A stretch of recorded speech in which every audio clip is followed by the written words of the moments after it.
How's it going, everybody? So in this video, we are going to be taking a really deep dive and a super deep dynamic discussion on health, okay? On what health actually is.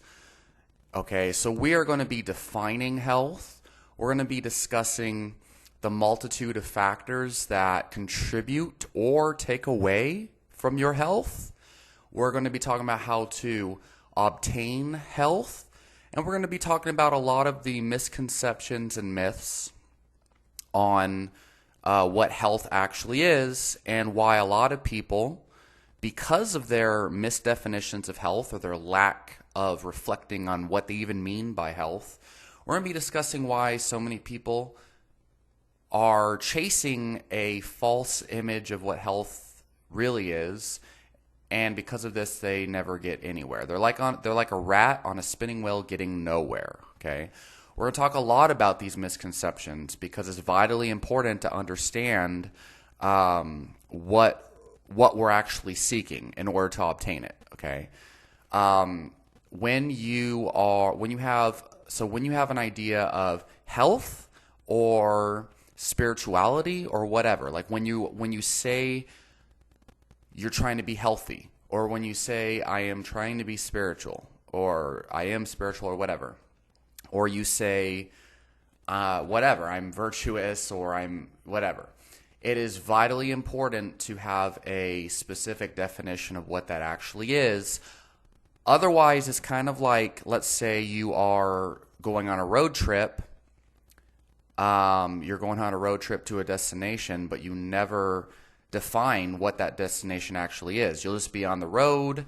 You won't be able to have a map, right? Because what good is a map if you don't actually have a clear, defined destination? And you're just going to be on a road trip forever till you run out of gas. And people literally burn themselves out trying to chase health or spirituality or whatever without a clear definition. But we're specifically talking about health in this video. Okay, so without a clear definition of health, you're never going to be able to achieve it, okay? So, and there's a lot of just overcomplication and a lot of just like fluffy, what's the word? Like cloudy kind of nonsense that's really geared towards selling people supplements a lot of times and wasting people's money. But also a lot of people, they're trying to sell books, or they're just gurus. They're trying to be like health gurus, and they don't know what they're talking about. And they spread a lot of really bad information that actually makes people sicker. So let's dive into it, you guys. Okay, so first of all, what is the definition of health? So some people might listen to this and they might say, oh, the definition of health is it depends on the individual. Everyone is entitled to their own definition of health. But it's like, you need some kind of definition, okay? And I think anybody who actually has an IQ over 80, okay, and sorry to brag, but my IQ is 149 when I was in second grade, which is pretty substantial. And I only say that because it's actually pretty important. I didn't realize I never cared. I never liked to talk about it until like the last year. I realized I'm in the top 99th percentile of IQ, and that's why I have some of the weird, mind-boggling things that go on in society that most people don't have, as in like certain frustrations that other people aren't frustrated by. But anyway, I digress. Damn it. Let's define health. So, what is health? At a basic level, foundational level, health can be defined as first of all, living without noticeable disease states, okay? This is the first level. The most foundational level of health is a lack of diabetes, a lack of blood sugar related issues, and I mean clearly defined, because a lot of people self-diagnose themselves with blood sugar issues, but they don't actually have them verified by testing. And that we'll get into later. That's part of the misdefining health, which is basically prevailing in YouTube health spaces A lot of social media influencers will spread misinformation that leads people down these crazy rabbit holes of thinking they're ill or diseased when they're really not. Things like self-diagnosing hormone issues, candida issues, cortisol dysregulation, that actually takes away from health. But a lot of people emphasize that so much that they become unhealthy, but their whole intention is to try to be healthy. So I'll talk about that paradox later. But anyway, no diet, like you're living healthfully without diabetes, without blood sugar problems, blood pressure problems, without heart disease or symptoms of any of these things. Also, autoimmune illness. A lot of people assume that it's a genetic disorder and doesn't count.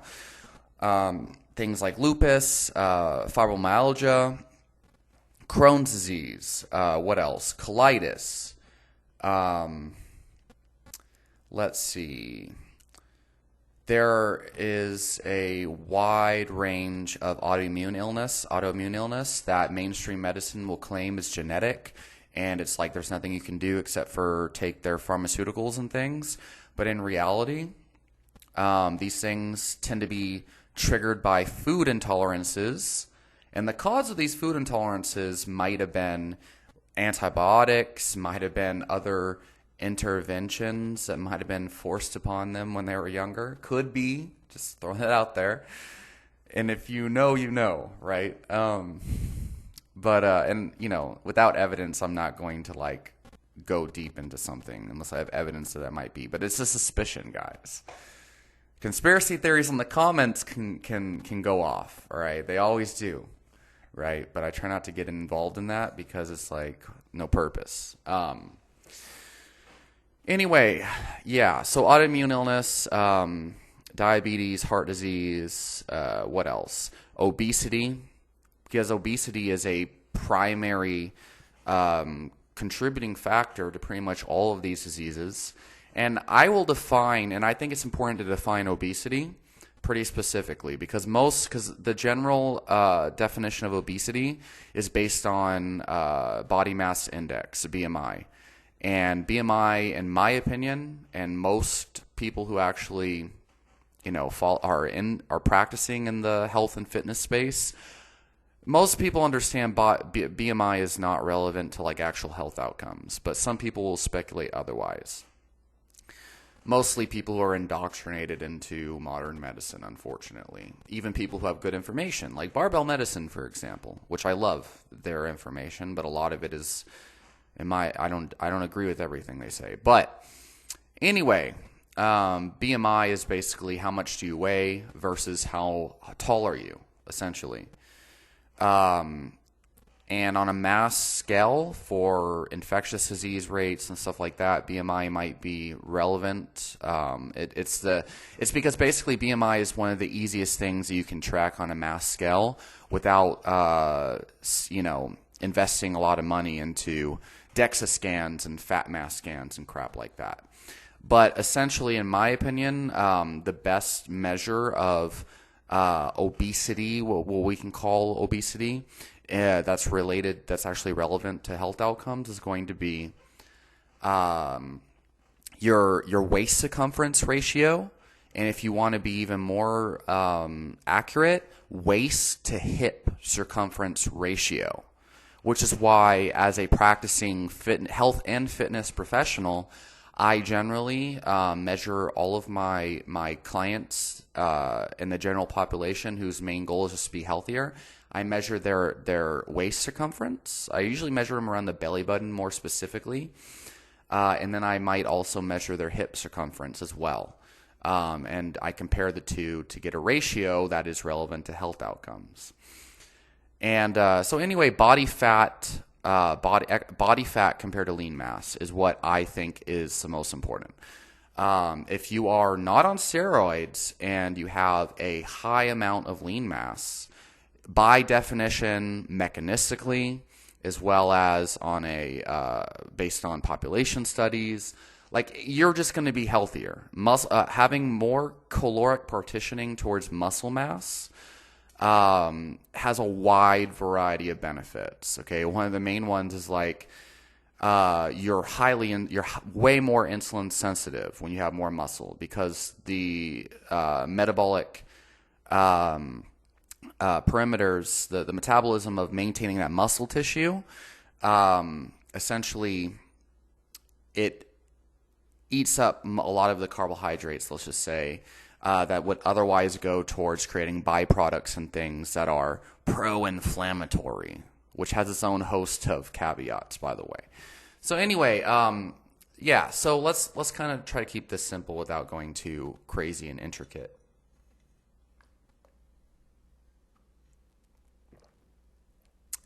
The first foundational, most important thing, and this is the thing that everyone kind of overlooks, it's too simple, right? It's too easy.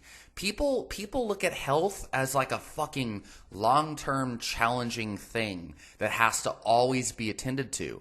And I used to be a part of that, where I thought, oh, I need to like detox myself on a regular basis, and I need to like make sure everything is organic. I got to have like the most perfect air. I got to live in a freaking cave in like the freaking Tibetan mountains and meditate all day. I used to legit live that lifestyle. And I think the reason why a lot of people do that is because they lack purpose in life. And I hate to say this, but it just seems to me like people need a purpose, and so they preoccupy themselves with health because it's like this thing that they could always work on, and they see themselves as like a everlasting project where they're seeking the nirvana of health, which is something I talk about a lot. Nirvana of health syndrome is like a lifestyle of hypochondriac, where you're a hypochondriac basically, and you're upset, you have health anxiety. Orthorexia, which is something I used to have. Orthorexia is basically an obsession of health to the point where you actually become unhealthy. We're like, oh, my sleep has to be perfect every day. If it's not, my whole day's ruined. I got to eat the cleanest of foods. Like, I can't eat too much protein because of mTOR. Because these studies on rats and animals and blah, blah, blah. Freaking David Sinclair, it shows like, his research, Samian panda, or Sanchian panda, the longevity researcher, Walter Longo, all of these like longevity researchers, they show you have to restrict calories over the lifespan, and specifically restrict protein to inhibit mTOR, because mTOR is bad. Because you could double your lifespan if you like starve yourself and like freaking restrict protein and mTOR activation, and then you double your lifespan. And it's like, I used to do that, and guess what? I did all these longevity practices. I took a lot of these like NAD and a lot of these resveratrol, which we now are finding evidence is actually counterproductive to take. I did all these things. I tried to find the highest polyphenol count in red wine. I went on wild goose chases for like a specific, like, what was it, southwestern French wine or whatever, to get these specific anthocyanin content in the wine. And I always felt like crap. Like, I was trying to do every single thing I could to like maximize my health, and I found it had diminishing returns where I actually became unhealthy. So anyway, and this is coming from someone who literally like my whole life was around like researching health, right? So that's the nirvana of health syndrome, and it's kind of like this long freaking goose chase. This what's the word? A rabbit? They call it a rabbit hole. Spiraling down the rabbit hole. Never-ending search for like becoming the healthiest you possibly can, and it's like there's no end goal. There's no solid, clear like definition, and that goalpost of health is always changing with these people. And I'm not going to list off any, like, I'm try not to list off these health influencers that promote this, but like the biohacking group, which I was a part of for a long time. I'll mention one, like Dave Asprey, who I've given the credit that's due to him, because he did popularize a lot of really good hacks and things that work. But you got to understand these social media influencers and these magazines and YouTubers and whatnot, they're always, they have to come up with new information, new definitions of health, new methods of becoming healthy, and optimizing everything to get you hooked. They're literally like giving you more and more new stimulus to get you addicted to like trying to find out like how to be like freaking, live to be 190 like Dave Asprey or whatever. They're trying to sell you new products, trying to sell you new information. So you're hooked on their podcasts and shit. Meanwhile, life is passing you by while you're on this endless goose chase of like health, and you don't even know what you're chasing, right? It became very noticeable to me when I was like a raw vegan or whatever. Like, yeah, I was vegan for over a year, from like 2014 to like 2015. I was raw vegan for like 2 months, and I almost passed out multiple times. It was terrible. Then I did the freaking Dr. John McDougall starch solution. Then I did the Michael Greger science-based, evidence-based, his book How Not to Die. He talks about like you eat like 6 almonds a day and never have a heart attack. Like, okay. Yeah, as if just eating more almonds is going to really prevent heart disease, right? Because of some rat trial or something. Lots of like blueberries are going to prevent dementia, he claims. Like lots of crazy far-fetched claims. But I followed all the greatest evidence-based gurus in that space. But what I found is, especially in the raw vegan group, right? And now I'm starting to see it kind of like in the Ray Peat group, right? If you're on the animal-based side, right? But these people, and even in the carnivore diet groups, like these people, if you come to them with like a health problem, you're like, oh, hey, I'm trying to do carnivore, but like I have these crystals coming out of my eyes. And they'll be like, that's freaking oxalates, bro. You're detoxing. Or like, people have like, whatever. They'll be feeling like absolute crap or something on a carnivore diet. Usually because they're not supplementing with salt. And people will be like, you're just detoxing, bro. Right? But the raw vegans are even worse. Their body literally looks like it's melting off the bone. And they're like getting super, super skinny. And their hair is falling out. They're losing their periods. And then there's guys in this group, on these groups of this health community, on record literally saying that they can't sperm anymore. They can't sperm. And then they're like, yeah, it's because if you can still sperm, or if you still have periods, then your body's toxic. A clean body doesn't have periods. A clean body doesn't produce sperm, okay? If you're fertile, you're basically toxic, and you need to go on a raw vegan diet to cleanse yourself. This is what these people say. And so they're like dying basically of nutrient deficiencies is really what's going on, hair falling out and crap. But they claim it's detoxing. They're literally decades, like years. Some of those people will be dying for years, losing their periods, their skin's drooping off the bone. All of these crazy symptoms happen in these raw vegan people, and they're always like justifying it with detox. I'm detoxing. I'm transcending to the freaking Kundalini. Okay, that's a yogic term. They're transcending to the ethereal realm. I had some girl who I knew from like my music days when I used to play music on my Facebook, who was trying to tell me I'm going to go to hell for like eating meat. And she said the only way to transcend to the ethereal realm is to like go raw vegan. And I'm like, yeah. So chronic B12 deficiency, one of the biggest like symptoms of B12 deficiency is basically schizophrenic symptoms. I'm not going to say anything else because that basically speaks for itself. So anyway, I'm using this as an example of like this really like negative thing that goes on in health communities. And it doesn't have to be that extreme.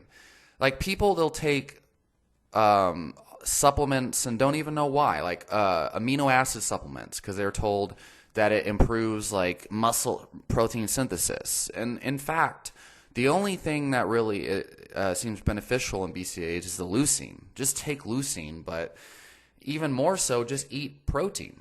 And animal protein has a higher leucine content. You know, if you're vegan, just supplement with leucine. I told myself I wasn't going to rant, but I did. Damn it. So anyway, what are the most important things for you to actually focus on, right? So if that's what you shouldn't be getting yourself into, what should you really focus on? So at a baseline level, do you have diabetes? Do you have heart disease, et cetera, et cetera? Focus on the things that matter, okay? We want to focus on the 20% of methods that yield us 80% of results, okay?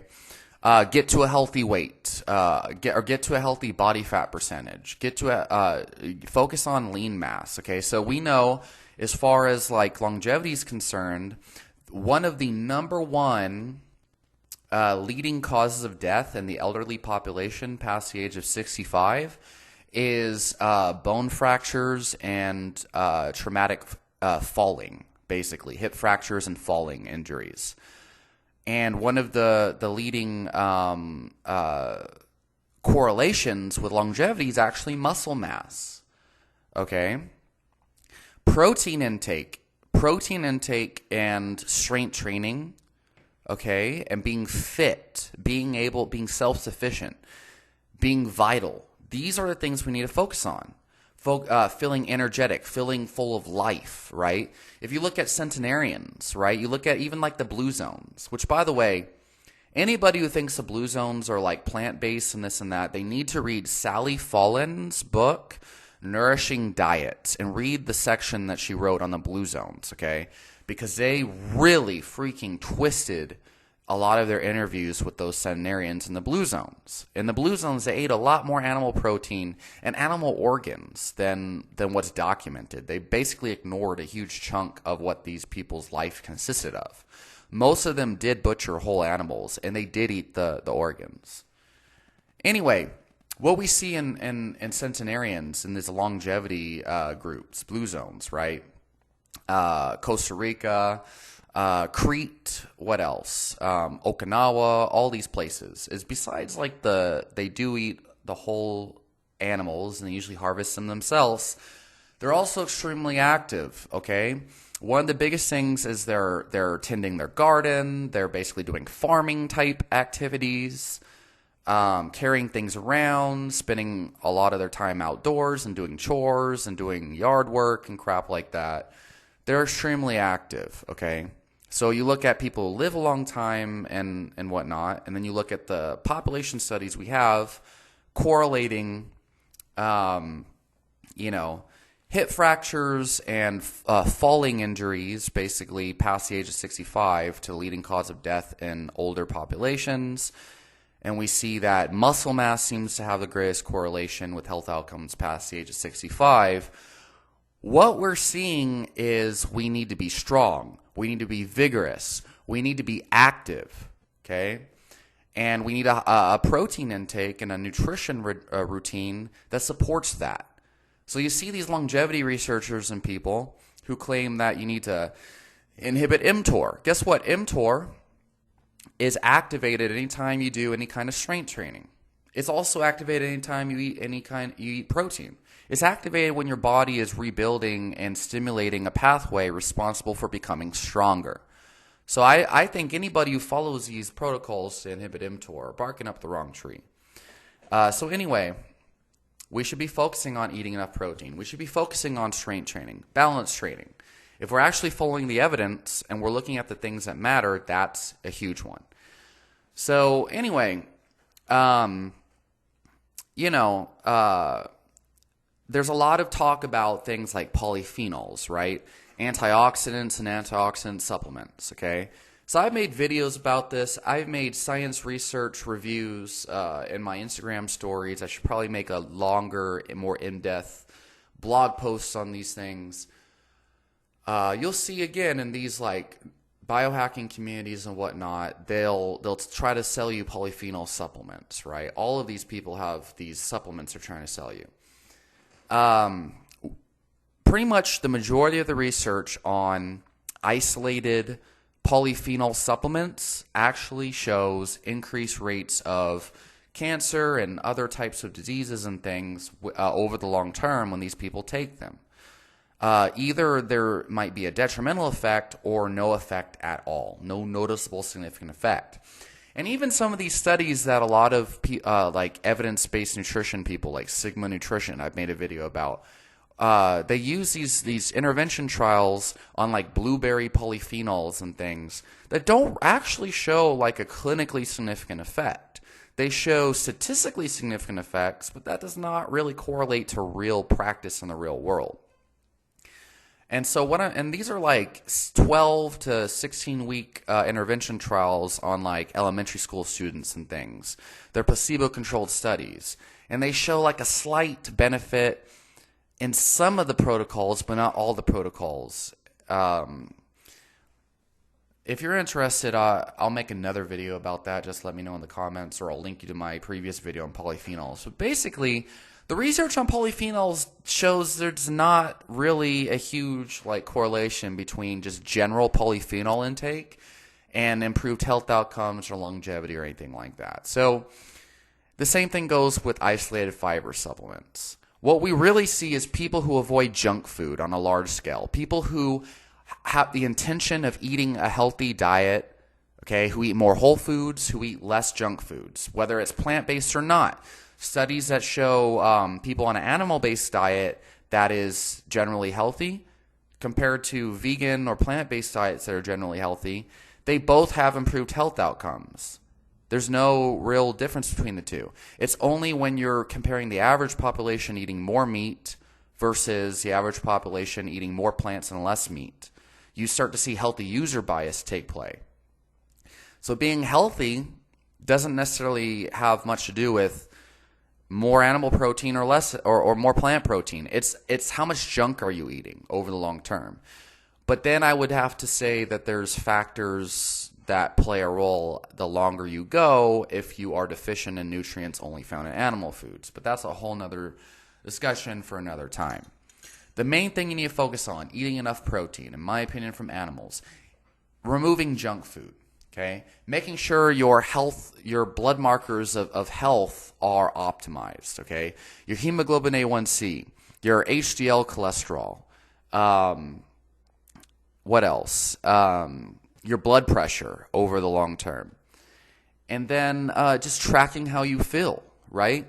So if you have unhealthy relationships, there's a lot of evidence suggesting that might contribute towards health problems as well, but it's correlation, it's single causation.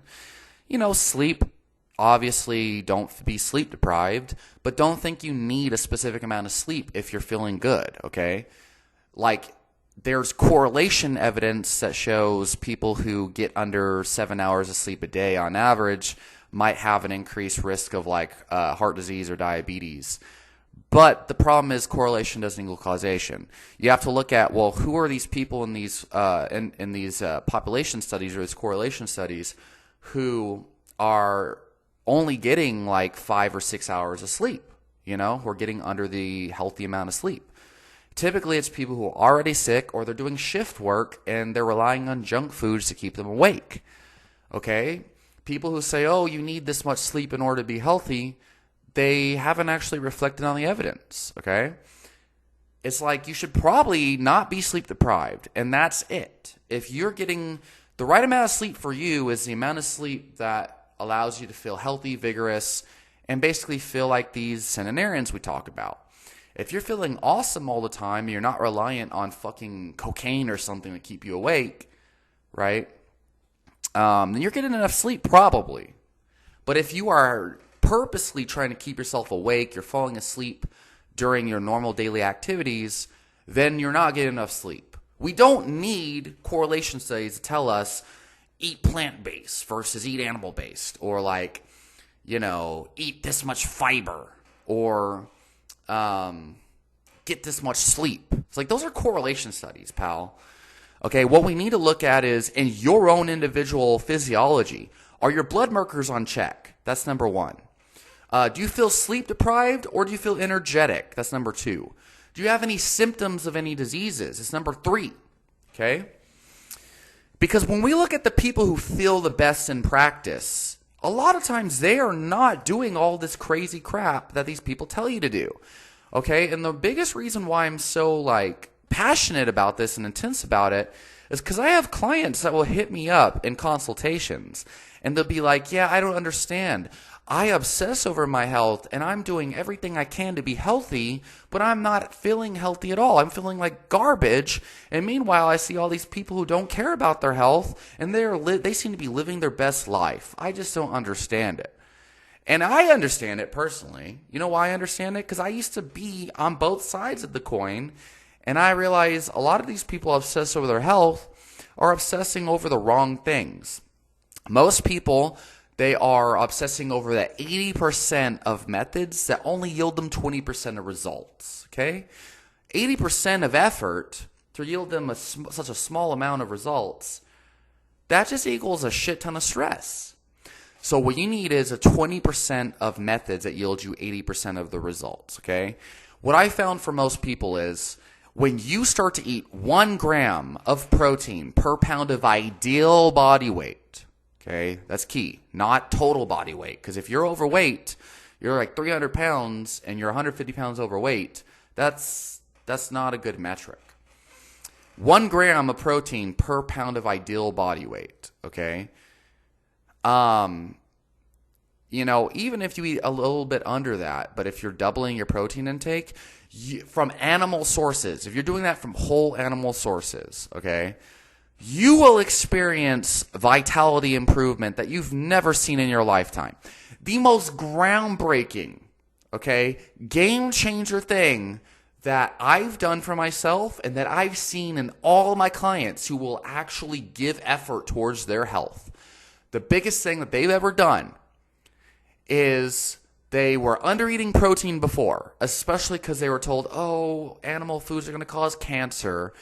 Yeah, a meta-analysis, a randomized controlled trials from the freaking the World Health Organization that's funded by the grain industry and the statin drug industry. Of course it's going to show that, right?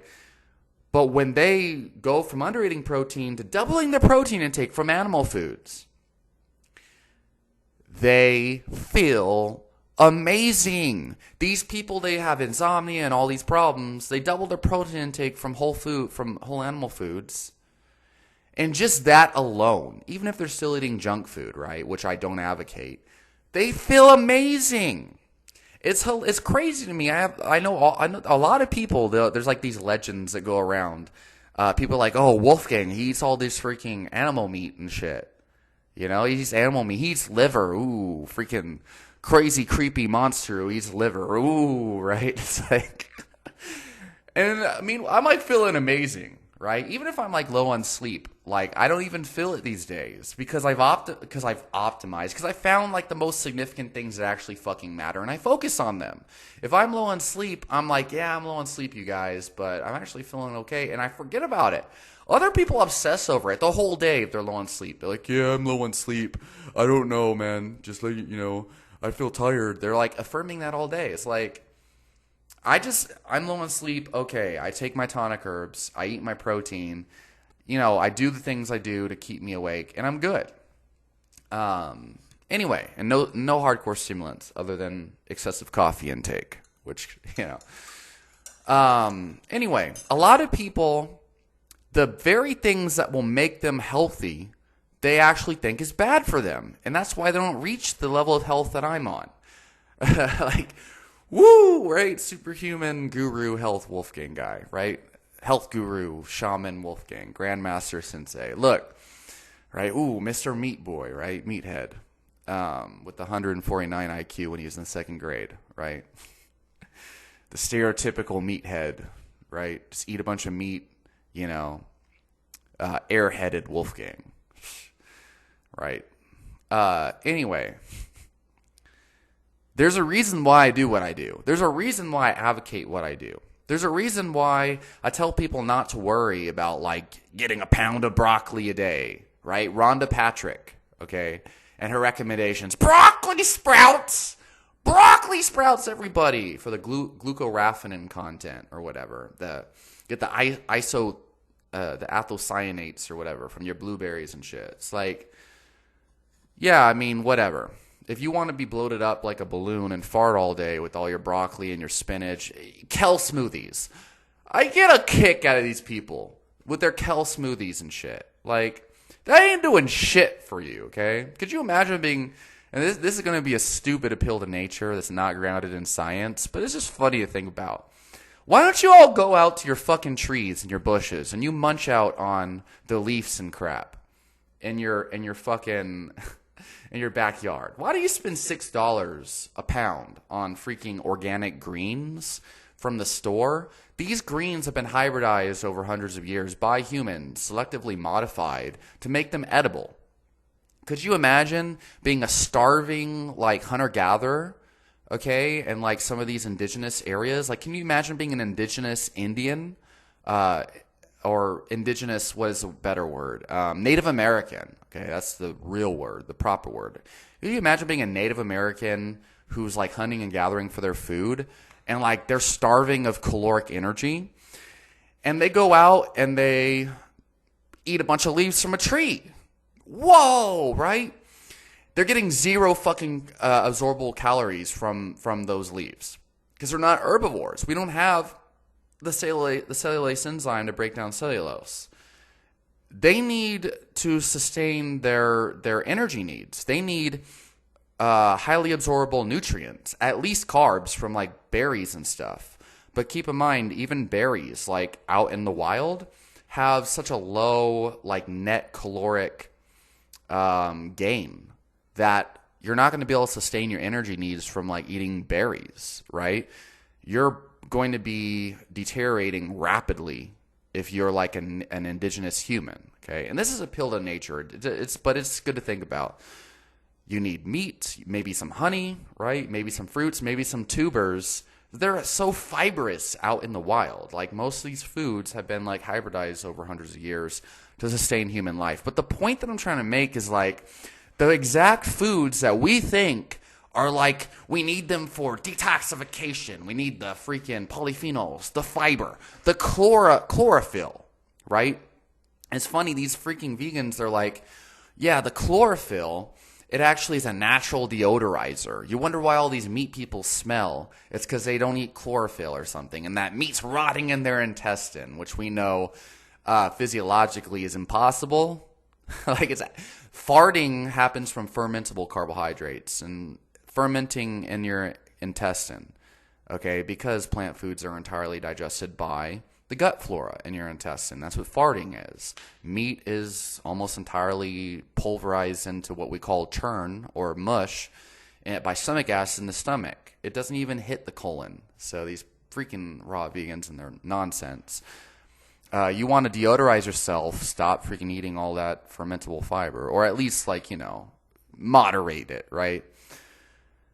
Anyway, a lot of the foods people think are like the most important for health that they're like gorging themselves on, spending all this money on, are likely not doing what they think it's doing, and a lot of times doing the opposite. And so it was very enlightening for me to see these like carnivore communities, thousands of people who are healing chronic diseases eating nothing but red meat, which, by the way, I personally do not follow a strict carnivore diet these days. I eat berries. Sometimes I'll even eat broccoli and these other things just for like a texture change, and sometimes experiments to see if I feel a little bit better or something, right? To see. I'll eat berries and fruits and honey and sometimes tubers and things. But the point is, I don't go out of my way to like get these superfood powders and crap that people do, like the super greens and the freaking spinach shakes and crap. It's like, because I know mechanistically there's no evidence to support that other than population studies of people eating more whole foods, okay?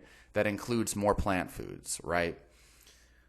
So, and if you guys don't understand why the science on plant foods does not actually show like plant foods are the cause, you should definitely watch my video where I rant about that.